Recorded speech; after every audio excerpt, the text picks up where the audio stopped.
সময়ের গল্পে আপনাদেরকে স্বাগত জানাচ্ছি আমি আল কাসির। আজকে আমার সঙ্গে দুজন অতিথি আছে, তাদেরকে পরিচয় করাবো। তবে তার আগে বলছি, আজকে আমাদের আলোচনার বিষয় বিশ্ববাজারে বাংলা সিনেমা। আমরা আলোচনা করব কাজল রেখা সিনেমাটি নিয়ে, যে সিনেমাটি আগামী 31 তারিখ আমেরিকা এবং কানাডায় মুক্তি পেতে যাচ্ছে। আমার সাথে আছেন কাজল রেখার পরিচালক গিয়াসউদ্দিন সেলিম, এবং সেই সাথে আছেন সিনিয়র সাংবাদিক এবং বাংলা সিনেমার আন্তর্জাতিক পরিবেশক সৈকত সালাউদ্দিন। আপনাদের দুজনকেই সময়ের স্টুডিওতে এবং সময়ের গল্পে স্বাগত জানাচ্ছি। আপনাকে ধন্যবাদ। সেলিম ভাইয়ের কাছ থেকে আগে শুরু করব। আপনার সিনেমা এখনও হলে চলছে, 8 সপ্তাহ কাজল রেখা, 8 সপ্তাহ রানিং। এই মুহূর্তে একটা সুখবর দিলেন দেশের বাইরে, বিশ্ববাজারে কাজল রেখা। 31শে মে কানাডা এবং আমেরিকার বিভিন্ন বড় বড় শহরে কাজল রেখা মুক্তি পেতে যাচ্ছে। শুধুমাত্র এটুকু বলতে চাই যে আমাদের যারা প্রবাসী বাঙালিরা আছেন, স্পেশালি আমেরিকাতে এবং কানাডাতে, ওনারা সবসময়ই আসলে দেশ থেকে দূরে থাকেন এবং দেশের জন্য ওনাদের খুব প্রাণ হুহু করে, মনটা পড়ে থাকে। হ্যাঁ, তো দেন একখণ্ড 400 বছরের পুরনো বাংলাদেশ ওনারা ইউএসএতে এবং কানাডায় বসে দেখতে পাবে, এবং আমাদের শিল্প, সংস্কৃতি, ঐতিহ্য সব কিছুর সম্মিলনে একটা রূপকথার গল্প ইউএসএতে এবং কানাডাতে বসে মেইন স্ট্রিম থিয়েটারে বসে ওনারা দেখবে। বিউটিফুল সাউন্ড এবং বিউটিফুল স্ক্রিনে সুন্দর ঝকঝকা ছবিতে কাজল রেখা সম্ভবত ওনাদেরকে মুগ্ধ করবে, আমার বিশ্বাস। আচ্ছা, সৈকত সালাউদ্দিন ভাই, আপনার কাছ থেকে একটু জানতে চাই যে কাজল রেখা আপনার প্রতিষ্ঠান স্বপ্ন স্কোয়ার কোর মাধ্যমে যাচ্ছে, আপনি কতটুকু আশাবাদী? সেলিম ভাই তো আসার কথা জানালেন। গিয়াসউদ্দিন সেলিম ভাই তো মনপুরা এবং তার অন্যান্য সিনেমা, এর আগেও ওনার সিনেমা আমরা চালিয়েছি, স্বপ্নজাল, এরপর পাপপুণ্য আমরা চালিয়েছি। তো ওখানে আমি বলবো যে আমাদের প্রথম স্টার কাস্ট হচ্ছে গিয়াসউদ্দিন সেলিম ভাই। আর আমাদের প্রবাসী দর্শককে নিয়ে একটু কথা বলবো, সেটা হলো যে আমরা এখান থেকে বসে যেটা ভাবি যে ওনারা তো অনেক আধুনিক দেশে বসবাস করেন, কাজেই ওনারা হয়তো একটু প্রোগ্রেসিভ বা আরও বেশি মানে অন্য ধরনের সিনেমা পছন্দ করেন, কিন্তু মূল যে জায়গাটা, যে শেকড়টা, এটা কিন্তু ওনারা কখনো ভোলেন না। কারণ দেশের বাইরে যখন বহু ভাষাভাষীর মধ্যে ওনারা থাকেন, বহু কালচারের মধ্যে থাকেন, তখন কিন্তু ওনারা আমাদের কালচারটাকে খোঁজেন, আমাদের সিনেমাকে খোঁজেন। তো সেই জায়গায় আমরা তো গিয়াসউদ্দিন সেলিম ভাইয়ের উপর সবসময় আস্থা রাখি, এক। আর দুই হচ্ছে যে আমাদের যারা পরিবার সবাই কিন্তু আমরা যদি ওয়ার্ল্ড মুভিটা দেখি, রূপকথা সিনেমার উপর কিন্তু একটা আকর্ষণ কাজ করে আমাদের। আমরা কিন্তু আমাদের স্টার সিনেপ্লেক্সে যে ফেয়ারি টেল মুভিগুলো বাইরে আসলে দেখি, ঠিক তেমনি ভাবে আমাদের যে ফেয়ারি টেল, সেগুলো কিন্তু বাইরের আমাদের দর্শকদের খুব আকর্ষণ করে। এবং আমাদের সিনেমাগুলো যেহেতু সাবটাইটেল এবং ইন্টারন্যাশনাল স্ট্যান্ডার্ড মেনটেন করে যায়, আমাদের ওখানে বিদেশি যারা দর্শক, তারাও কিন্তু আমাদের সিনেমাগুলো দেখেন। সবচেয়ে ভালো কথা হচ্ছে যে যখন আমরা সিনেমাটা আসলে বাইরে রিলিজ দিচ্ছি, বাংলাদেশে 8 সপ্তাহ চলছে। এটা বাংলাদেশের একটা সিনেমার জন্য একটা বিশাল অ্যাচিভমেন্ট। আর একটা অ্যাচিভমেন্ট তো আছে, আমার মনে হয় সেলিমই ভালো বলতে পারবে, এটা ইনক্লুশন হয়েছে, সেটাও ওখানকার দর্শকের জন্য একটা আগ্রহের বিষয় হয়েছে যে কি আছে কাজল রেখায়, যে এটা ঢাকা মানে ভার্সিটিতে এটা যুক্ত হলো। সেলিম ভাই, জি, এই প্রসঙ্গটা নিয়ে আমরা রিলিজের সেকেন্ড উইকে আসলে ঢাকা বিশ্ববিদ্যালয়ের হিস্ট্রি ডিপার্টমেন্ট আমার সাথে যোগাযোগ করলো, এবং ওরা ওদের মাস্টার্সের কারিকুলামের মধ্যে কাজল রেখা সিনেমাটা রাখতে চায়। ওরা পুরো ডিপার্টমেন্ট মিলে সিনেমাটা দেখলো এবং আমাদের ওপেন ডিসকাশন হলো, এবং ওইটার উপর পরীক্ষা হবে ওদের। তো এটা ইন্টারেস্টিং আর কি, যে আমাদের যেহেতু মামিসু গীতিকার একমাত্র রূপকথা কাজল রেখা, 400 বছর আগের যদি আমরা কল্পনা করি, এবং কাজল রেখা বহু ভঙ্গিতে বহু কিছু হয়েছে, ওইটার পালা, ওইটার যাত্রা, ওইটা নিয়ে নাটক, ওইটা নিয়ে এর আগে সিনেমা, বহু কিছু হয়েছে। তো এটা আরও হয়তো 100 বছর পরেও হবে। হ্যাঁ, তো দেন এই যে 2024 সাল আমরা পার করছি, এই সময় আমরা একবার তৈরি করে দেখলাম, তৈরি করে দর্শকের সামনে হাজির হলাম, এবং দেশে আমরা খুব ভালো সাড়া পেয়েছি। যারা যারা ছবিটা দেখেছে তারা খুবই পছন্দ করেছে। ইভেন তো অস্ট্রেলিয়াতেও প্রবাসী যারা অস্ট্রেলিয়ান আছে তারা খুবই আপ্লুত সিনেমাটা দেখে। কোরিয়াতে যাবে হয়তো 2 তারিখে, আর 31 তারিখ কানাডা এবং ইউএসএতে একসাথে। এটা বোধহয় আমাদের ঢাকা বা বাংলাদেশের যে বাজার, তার থেকে কম ছোট বাজার, বড় বাজার বলা হচ্ছে বাংলাদেশের পর সেকেন্ড বড় বাজার। এবং আমরা ইউএসএ এবং কানাডার দিকে তাকিয়ে আছি যে সিনেমাটা কেমন ফল করে। আচ্ছা, সৈকত ভাইয়ের কাছে আসবো, তার আগে সেলিম ভাইয়ের কাছে আরেকটু জানি, আপনি যখন সিনেমাটা নির্মাণ করেন, লম্বা সময় আপনি গবেষণায় পার করেছেন, তো এখন আপনার সিনেমাটা পাঠ্য বইয়ে বা অন্তর্ভুক্ত হয়েছে, পড়ানো হবে বা দেখানো হবে। আগামীতে যারা সিনেমাটা বানাবে বা কাজল রেখা নিয়ে কাজ করবে, গীতিকা নিয়ে কাজ করবে, তাদের জন্য একটা রেফারেন্স হয়ে থাকবে কিন্তু কাজল রেখা। সেটা তো আর আমি বললে হবে না, এটা সমালোচকরা বলবে। আচ্ছা। হ্যাঁ, তো যদি ওইটা রেফারেন্স হিসাবে হয় তাহলে তো আমার জন্য খুশিরই খবর। অবশ্যই অবশ্যই সেটা হবে, আমরা এই আশা করি। শওকত সালাউদ্দিন ভাই, যেটা বলছিলাম যে বাংলাদেশের পর দ্বিতীয় বড় বাজার বলা হচ্ছে কানাডা এবং আমেরিকাকে। এই বাজারে আপনারা সিনেমা পাঠাচ্ছেন, আমি বারবার যেটা বলে আসছি, বাংলা সিনেমা বিয়ন্ড বাউন্ডারি। এই বাংলা সিনেমাকে বিশ্ববাজারে নিতে গিয়ে কি কি প্রতিবন্ধকতার মুখে আপনাদের পড়তে হয়? আচ্ছা, প্রথমত একটু বলি যে বাংলা সিনেমা যে আমরা বিশ্ববাজারে নেই, এখনো 3 ভাবে সিনেমাটা রিলিজ হয়। যখন একদম ইনিশিয়াল স্টেজে যারা করতেন তখন তারা শুধু কিছু শো কিনে নিতেন আর কি। আচ্ছা। এরপরের স্টেপটা হলো যে তারা এখনো সেটা অনেকে করেন, কেউ কেউ করেন, সেটা হচ্ছে যে 1 সপ্তাহের শো তারা কিনে নেয়, এটাকে বলে 4 ওয়াল। বাট আমরা স্বপ্ন স্কেয়ারক্রো 2016 থেকে যেটা করেছি সেটা হয়েছে যে একদম হলিউড এবং বলিউডের মতো আমরা থিয়েট্রিক্যাল রিলিজ করছি। আচ্ছা। এই রিলিজটারই 23 নম্বর সিনেমা হচ্ছে কাজল রেখা। সো এর মধ্যে কিন্তু আমরা তাহলে অনেক সময় পার করেছি। সো এখানে আমাদের আয়নাবাজি, দেবী, হাওয়া, প্রিয়তমা, এই সিনেমাগুলো তো বড় সাকসেসে আছে। আমাদের যেটা প্রতিবন্ধকতা সেটা হলো যে সিনেমা আমাদের এখানে যে মুক্তির যে তারিখটা সেটা ঠিক থাকছে না আসলে, আচ্ছা। যেটির সাথে আসলে বাইরের চেইনগুলো একদমই অভ্যস্ত না। আমরা যখন থিয়েট্রিক্যাল রিলিজ দেই আমরা কিন্তু তাদের সাথে বিজনেস করি। সো আমরা যদি টাকা পাই, মানে প্রডিউসার যদি টাকা পান, তাহলে কিন্তু সে তার টাকাটা পাবে। হ্যাঁ। সো ও কিন্তু মানে তারা কিন্তু অনেক সিরিয়াস থাকে যে একটা সিনেমাকে একটা রিলিজ দেওয়ার ক্ষেত্রে। এবং এখানে আমি একটু বলতে চাই যে আমি এই সাম্প্রতিক সময় যেটা দেখলাম যে বাংলাদেশের ভালো ভালো মেকাররা কিন্তু একটা প্রতিবাদ করলেন বাংলাদেশের চেইন যে আপনার মাল্টিপ্লেক্স চেইনের, হ্যাঁ।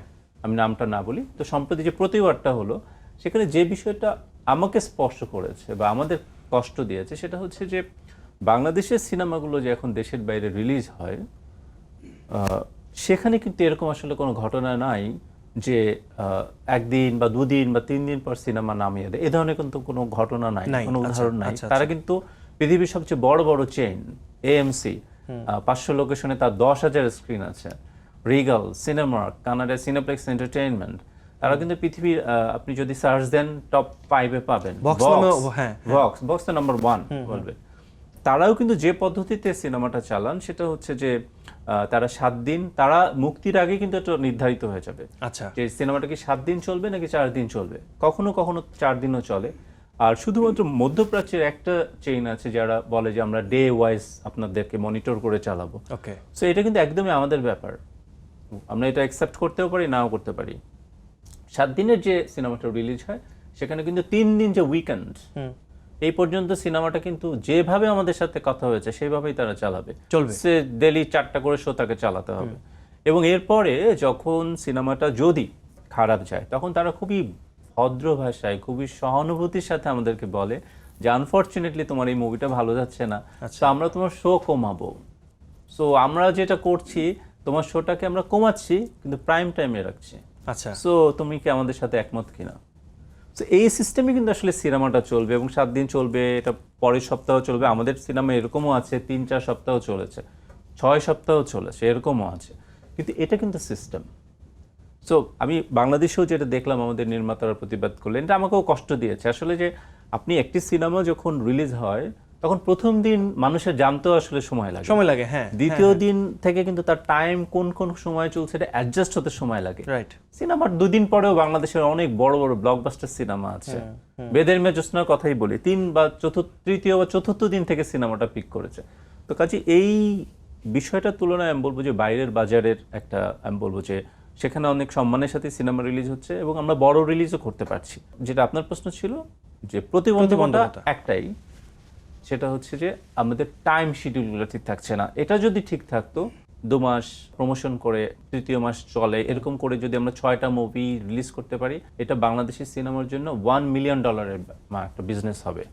এবং এটা এখন এক্সিস্ট করে, মানে এই মুহূর্তেই আমাদের জরিপ বলে যে 1 লাখ মানুষ ওখানে বাংলাদেশের সিনেমার টিকিট কেটে দেখতে চায়। সো আমি যদি $10 বা $12 করেও ধরি এই নর্থ আমেরিকায়, মানে $1 মিলিয়ন অ্যাচিভেবল। সেলিম ভাই, আপনি কাজল রেখা সিনেমার মুক্তির পরই খুব সম্ভবত দ্বিতীয় দিন আমি আপনাকে প্রশ্ন করেছিলাম যে সিনেমাটা রিলিজ করতে গিয়ে কন্যাদায়গ্রস্ত পিতার মতো একটা অনুভূতি হচ্ছিল কিনা। আমি জানি অফ দ্য রেকর্ডের কিছু কথা, সেই জায়গা থেকে এখন 8ম সপ্তাহে সিনেমাটা রান করছে, কি বলবেন? আমরা একটা সিনেমা বানাই মেকার হিসেবে, যে খুবই দায়িত্ব নিয়েই সিনেমাটা বানানোর চেষ্টা করি, সেটা যেন জাতির মিনিমাম লেভেলের কল্যাণকর কিছু হয়। একদম। শুধুমাত্র অর্থ উপার্জনের জন্য সিনেমা বানালে তো আসলে তামিল তেলেগু রেপ্লিকাই বানাতাম, তা তো আর বানাচ্ছি না। তো দেন কাজল রেখা বানিয়েছি একটা দায়িত্ববোধ থেকে, আসলে যে আমি আমার কালচার, আমি আমার ঐতিহ্য, আমি আমার দেশ, এগুলো জাতির সামনে নতুন করে তুলে ধরতে চাই।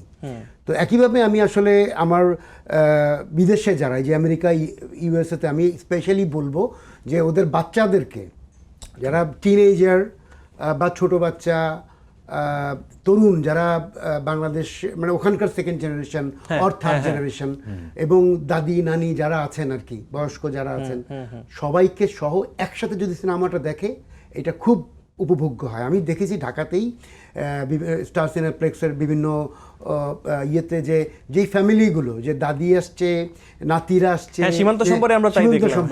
এই যে গ্রুপ অফ পিপল যখন একটা ফ্যামিলির 3-4 জেনারেশন মিলে যখন ছবিটা দেখে, তারা খুবই আনন্দ পায়, এবং এটা নতুন প্রজন্মের জন্য আরও বেশি বাঙালি হয়ে ওঠার ক্ষেত্রে সহযোগিতা করবে বলে আমার বিশ্বাস। আপনারা প্রচারটা কিভাবে করছেন নর্থ আমেরিকায়? যেহেতু বড় বড় চেইন আমাদের সাথে থাকে, ওদের নিজস্ব মানে বিল্ট ইন কিছু প্রচার আছে।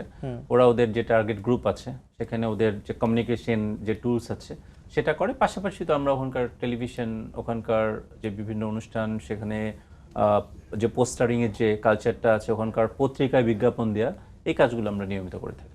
আচ্ছা, আপনি এর আগে বলছিলেন যে বড় একটা সম্ভাবনার বাজার। আমি এই সম্ভাবনাটা আরেকটু ডিটেলসে আপনার কাছে জানতে চাই, কারণ হচ্ছে লম্বা একটা সময় ধরে আপনারা বাংলা সিনেমা বিশ্ববাজারে নিয়ে যাচ্ছেন। যে আমাদের জরিপ বলে যে কানাডা এবং আমেরিকার প্রায় 1 লাখ মানুষ এই এখন বাংলাদেশের সিনেমা দেখতে চায়। এমনিতে যেটা সম্ভাবনার জায়গা, সেটা হচ্ছে যে বাইরে আসলে কন্টেন্টারই বিচার হয় বেশি। আমাদের এখানে যেরকম অনেক বড় স্টার, এটা খুব ম্যাটার করে, ওখানে আসলে কন্টেন্টটা অনেক বেশি ম্যাটার করে। আচ্ছা আচ্ছা, এটা একটা সুবিধার দিক। ওখানে আসলে সিনেমাটা কে বানিয়েছেন সেটা আসলে একটা ডিপেন্ড করে। আর ওখানে একটা সুবিধা যেটা আছে, সেটা হচ্ছে যে কয়েকটা জেনারেশন আছে, তো সো এখনো তাদের মধ্যে আসলে ওই কি বলবো, পুরোনো দিনের সিনেমার ব্যাপারেও তাদের আগ্রহ আছে, আবার নতুন দিনের সিনেমার একটা সুন্দর ব্লেন্ডিং আছে। আসলে সেই জিনিসগুলো খুব কাজে লাগে। ইন্ডিয়ান মুভিগুলোর দিকে যদি আমরা তাকাই, ওরা কিন্তু বাইরের মার্কেট থেকে ধরার জন্য আলাদা করে কিছু সিনেমা বানায়, রাইট। যে প্রচেষ্টাটা আমরা আসলে রাজকুমারে দেখেছি, যে একটা বড় অংশ কিন্তু আমেরিকাতে শুটিংই হয়েছে, এবং সেটা শুধু গানের জন্য হয় নাই, সেটা গল্পের মধ্যেই কিন্তু ব্যাপারটা ছিল। সো আমার মনে হয় যে বাইরের বাজারটাকে যখন আসলে আমরা ক্যাপচার করতে চাই, তখন আমাদের যারা মেকার, তারা যদি এটা ভাবেন, মানে ওটিটি বা কিন্তু নাটকেও কিন্তু দেখি, প্রবাস নিয়ে যখন কাজ হয়, সেটার কিন্তু এক ধরনের পজিটিভলি ভাইরাল হয়। Right right. কারণ আসলে তো তারা এত কষ্ট করে আর্ন করছেন, তারা ওখানে আছেন, তারা আমাদেরকে মিস করেন। সো তাদের একটা কষ্ট, কিছু কষ্ট দেখা যায়, কিছু কষ্ট আছে তাদের ভেতরে থাকে, এবং বাংলাদেশের মানুষের তাদেরকে নিয়ে এক ধরনের ব্যাপার, তারা এক ধরনের প্রত্যাশা করেন। সবকিছু মিলিয়ে যদি কাহিনীর মধ্যে আসলে প্রবাসটা থাকে, লোকেশনটা যদি সত্যিকার অর্থে কাহিনীর প্রয়োজনে ব্যবহার করা হয়, আমি মনে করি বাজারটা আরো বড় হবে। আচ্ছা, সেলিম ভাইদের দায়িত্ব বেড়ে গেল এই যে নর্থ আমেরিকায় বড় বাজারটাকে ধরে রাখার জন্য। দেখা যাক কি হয় সামনের দিকে। আমার ধারণা যে আমাদের বাংলা সিনেমা সারা পৃথিবীতে ছড়িয়ে পড়বে, হয়তো সময় লাগছে, আমরা হয়তো একটু লেট স্টার্ট করেছি, কারণ আমার মনে আছে আমরা মনপুরা 2009 সালে আসলে প্রথম অস্ট্রেলিয়াতে, তখন মূল থিয়েটারেই হয়েছে, কিন্তু ওইটা ঠিক সিনেমাটিক রিলিজ ছিল না আর কি। ওইটা ওয়েস্ট ব্যাংকস্টাউনের আর ইয়েতে, তখন কমিউনিটি অ্যারেঞ্জমেন্টে চলতো আর কি, কিন্তু সিনেমা হলেই মূল মেইন স্ট্রিম সিনেমা হলে প্রায় 18টা শো হয়েছিল ওই সময়। 18 শো, 4 ওয়াল পদ্ধতিতে চলা আর কি, 18টা শো। তো দেন ওইটা আসলে আমার জার্নি শুরু আর কি। এর আগে আমাদের দেশের সিনেমা বিদেশে যে খুব বেশি এভাবে শো হয়েছে আমার জানা নাই। হ্যাঁ, মানে মনপুরা থেকেই আমার এক্সপেরিয়েন্স শুরু হলো যে দেশের বাইরে একটা বাজার আছে, এবং ও মনপুরা তখন আসলে ইউরোপে চললো, তারপরে কানাডাতে চললো, আমেরিকাতে চললো, কিন্তু ওগুলো সবই আসলে কমিউনিটি শো।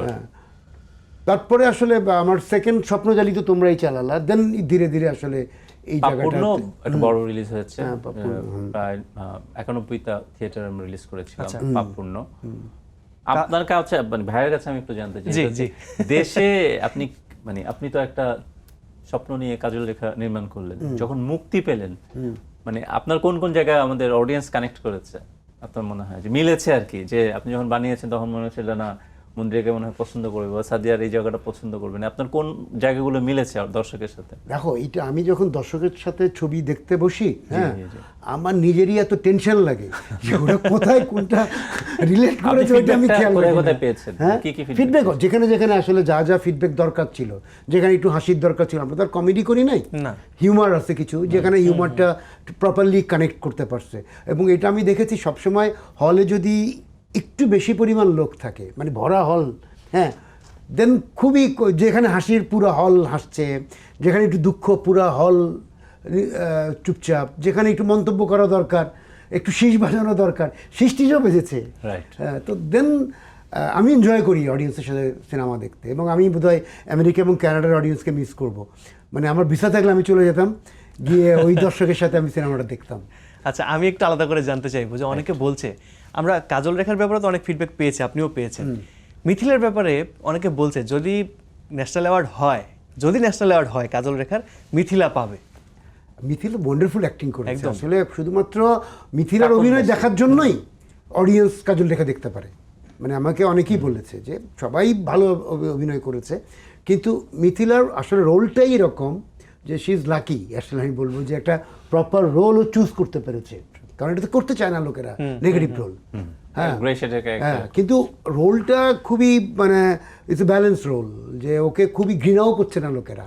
হ্যাঁ, যেহেতু আমাদের কানাডা এবং আমেরিকা রিলিজ নিয়ে কথা হচ্ছে, তো ওখানকার অডিয়েন্সকে আমি একটু ইনফরমেশন দিতে Please, চাই please, হ্যাঁ। যে আপনারা মানে অন্য কোনো কিছু না দেখলেও শুধুমাত্র মিথিলার অভিনয় দেখার জন্য, মানে ওর যে ওয়ান্ডারফুল অ্যাক্টিং, মানে এটা ভাবা যায় না আসলে, হ্যাঁ, ওইটা দেখার জন্য আপনারা সিনেমাটা দেখতে পারেন। আরেকটা খুবই গুরুত্বপূর্ণ ব্যাপার, সেটা হচ্ছে যে জি। সাধারণত কিন্তু নতুন মুখকে ব্রেক দেওয়ার কালচারটা খুব কমে গেছে। কম, হ্যাঁ। তো এই ছবিতে কিন্তু একদমই আমি যদি কাজল কাজল বলি, রেখা, হ্যাঁ, দুজনকেই দুজনকেই কিন্তু ব্রেক দেওয়া হয়েছে দুইটাই আসলে। ডেবু, হ্যাঁ। এবং সাদিয়া আইমান তো এখন অনেক পরিচিত, কিন্তু সাদিয়া আইমান আসলে যখন সিনেমাটা কাজ করে তখন ছিলেন না, হ্যাঁ। তখন কিন্তু একদমই বলবো কখনো একদম অভিনয় ফ্রেশারই করেনি। ছিলেন, এবং মন্দিরা তো ফ্রেশারই। সো আমি এটার জন্য সেলিম ভাইকে থ্যাঙ্কস দিতে চাই যে এই সময় আসলে এত বড় একটা প্রজেক্টে নতুনদেরকে ব্রেক দেওয়ার কালচারটা আবার ফিরায় আনার জন্য। সেলিম ভাই, আপনার জন্য শুভকামনা থাকলো আপনার আগামী পথ চলায়। আমরা শেষ করব, যাবার আগে আপনি বিশেষ করে আলাদা কোনো বার্তা যদি দিতে চান নর্থ আমেরিকার অডিয়েন্সকে।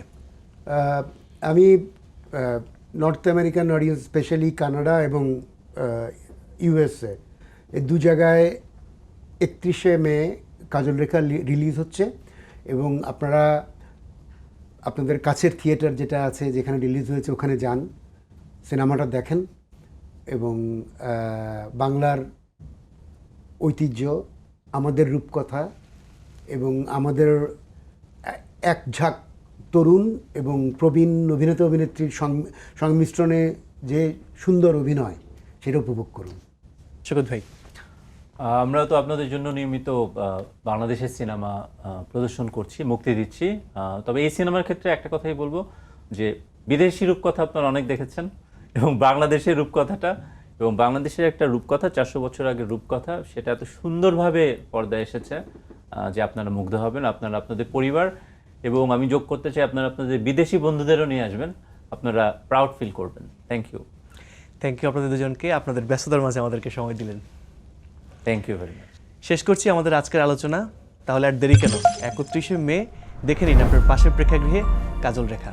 ভালো থাকবেন, সুস্থ থাকবেন।